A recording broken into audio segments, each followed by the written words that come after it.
15 ಜನರನ್ನು ಸೇರಿಸಿ ಒಂದು ಮನವಿ ಕೊಡಬೇಕಾಗಿದೆ. ಈ ಪರಿಸ್ಥಿತಿ ನಮ್ಮದಾಗಿದೆ. ಯಾಕಾಗಿದೆ ಈ ರೀತಿ, ನಾವು ಯಾವ ಕಡೆಗೆ ಹೋಗ್ತಾ ಇದ್ದೇವೆ ಅನ್ನುವಂಥ ಒಂದು ವಿಚಾರವನ್ನು ಇಟ್ಕೊಂಡು ನಾವೆಲ್ಲರೂ ಸೇರಿ ಏನು ಮಾಡಿದರೆ ನಾವು ಒಕ್ಕಟ್ಟಾಗ್ತೀವಿ ಅನ್ನುವಂಥ ಉದ್ದೇಶದಿಂದ ಈ ಒಂದನ್ನು ಆಯೋಜಿಸಿದ್ದೀವಿ. ಈ ಕಾರ್ಯಕ್ರಮ ಆಯೋಜನೆ ಮಾಡಿದಾಗಲೂ ಕೂಡ ಕೆಲವೊಂದು ನಮಗೆ ಸಮಸ್ಯೆಗಳು ಉದ್ಭವ ಆದವು. ಅದನ್ನು ತಾವು ಇಲ್ಲಿ ಬಂದಂಥ ಸಮಾಜದ ಪ್ರತಿನಿಧಿಯಾಗಿ ಏನು ಬಂದಿದ್ದೀರಿ ತಾವು ವಿಚಾರ ಮಾಡಬೇಕಾಗಿದೆ. ಯಾಕೆ ಈ ರೀತಿ ಆಗ್ತಾ ಇದೆ, ಏನಾಗ್ತಾ ಇದೆ? ನಾವು 2024ರಲ್ಲಿ ರಾಜ್ಯದ ದಲಿತ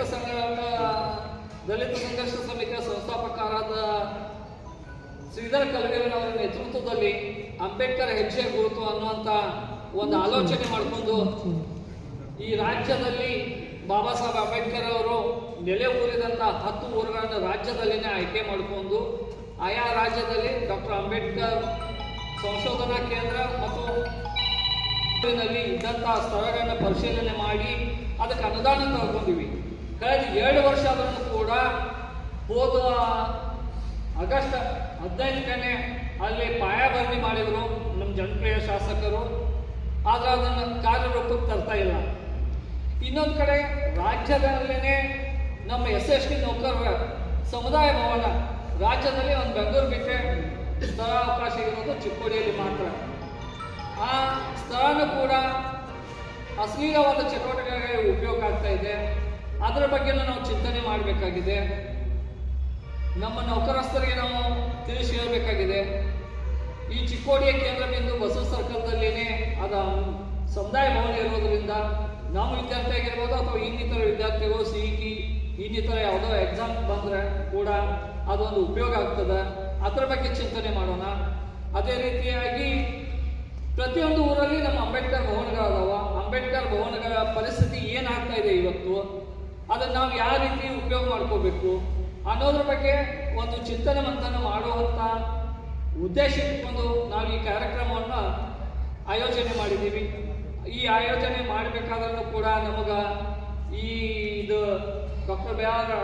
ಅಂಬೇಡ್ಕರ್ ಜನಜಾಗೃತಿ ಸೇವಾ ಸಂಘ ವತಿಯಿಂದ ಇವರು ವೈಯಕ್ತಿಕವಾಗಿ ಯಾಕೆ ಹಾಕಿದ್ದಾರೆ ಅಂಥೇಳಿ ಕೆಲವೊಂದು ಜನ ನಮಗೆ ಪ್ರಶ್ನೆ ಮಾಡಿದ್ರು. ಈಗ ನಾವು ಜನರನ್ನು ಸೇರಿಸಬೇಕಾದ್ರೆ ನಮಗೆ ಯಾವುದಾದ್ರೂ ಒಂದು ನೆಲೆ ಬೇಕಾಗಿದೆ. ಯಾಕಂದರೆ ನಾವು ನಮ್ಮಲ್ಲೇನೆ 4-5 ಜನ ಸೇರ್ಕೊಂಡು ಒಂದು ಸಂಘಟನೆ ಮಾಡಿದ್ದೀವಿ, ಇನ್ನೊಂದು 4-5 ಜನ ಸೇರ್ಕೊಂಡು ಮತ್ತೊಂದು ಸಂಘಟನೆ ಮಾಡಿದ್ದಾರೆ. ಬಟ್ ಎಲ್ಲರೂ ಸೇರಿಸ್ಬೇಕಾದ್ರೆ ಈಗ ನಾವು ಪೊಲೀಸ್ ಭವನದಾಗನೇ ಒಂದು ಭವನ ಇಟ್ಕೋಬೇಕಾದ್ರೆ ಒಂದು ಅಪ್ಲಿಕೇಶನ್ ಕೊಡಬೇಕಾಗತ್ತೆ ಸ್ಟೇಷನ್ಗೆ. ಯಾರ ಹೆಸರಿನಲ್ಲಿ ಕೊಡಬೇಕು ಅನ್ನೋಂಥ ಒಂದು ಚಿಂತನೆ. ಆ ಒಂದು ಉದ್ದೇಶದಿಂದ ಅನ್ಯಥಾ ತಾವು ಯಾರು ತಪ್ಪ ಹೊಣೆಯನ್ನು ತಿಳ್ಕೋಬಾರ್ದು. ನಾವು ಇದನ್ನು ಕೂಡ್ಲಿಕ್ಕೆ ಅಷ್ಟೇ ಇಲ್ಲಿ ಏನು ಆಲೋಚನೆ ಮಾಡಿ ಎಲ್ಲರೂ ಒಂದು ಒಕ್ಕೂಟದಿಂದ ವಿಚಾರ ಮಾಡಿ ಒಂದೇನು ಪ್ಲಾಟ್ಫಾರ್ಮ್ ಮಾಡ್ತೀವಿ ಅದರ ಪ್ರಕಾರ ನಾವು ತಯಾರು ಮಾಡಿಕೊಂಡು ಪ್ರತಿಯೊಂದು ಹಳ್ಳಿಗಳಲ್ಲಿ ನಮ್ಮದೇ ಆದಂಥ ಸಮುದಾಯದಲ್ಲಿ ಮಾಡೋಣ. ಬಟ್ ಅಲ್ಲಿ ಮಾಡ್ಲಿಕ್ಕೆ ಹೋದಾಗ ಫಾರ್ ಎಕ್ಸಾಂಪಲ್ ನಾವು ಹಿರೇಕೊಡಿಗೆ ಹೋದಾಗ ಹಿರೇಕೊಡಿ ಬಂದವರು ನಮಗೆ ಕೋಆಪ್ರೇಷನ್ ಮಾಡಬೇಕು. ಆ ಸಮುದಾಯ ಸ್ವಚ್ಛತೆ ಮಾಡಬೇಕು, ನಾವು ಸೇರಬೇಕು.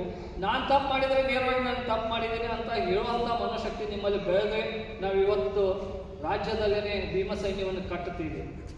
ಇಲ್ಲ ಅಂತಂದರೆ ಇನ್ನು ಕೆಲವೊಂದು ದಿವಸ ಬಿಟ್ಟರೆ ನಮ್ಮ ಸ್ಥಿತಿ ಹೇಗಿರುತ್ತೆ ಅಂತಂದರೆ ಯಾವ ಬಾಬಾ ಸಾಹೇಬ್ ಅಂಬೇಡ್ಕರ್ ನಮಗೆ ಸ್ವಾತಂತ್ರ್ಯ ಕೊಡಲಿಲ್ಲ, ಅವ್ರು ಯಾವ ರೀತಿ ಮನೋಗತಿಯಲ್ಲಿದ್ದರು ಅದೇ ಪರಿಸ್ಥಿತಿ ಬರುವಂಥ ದಿನಗಳೇನು ಬಹಳ ದೂರ ಇಲ್ಲ.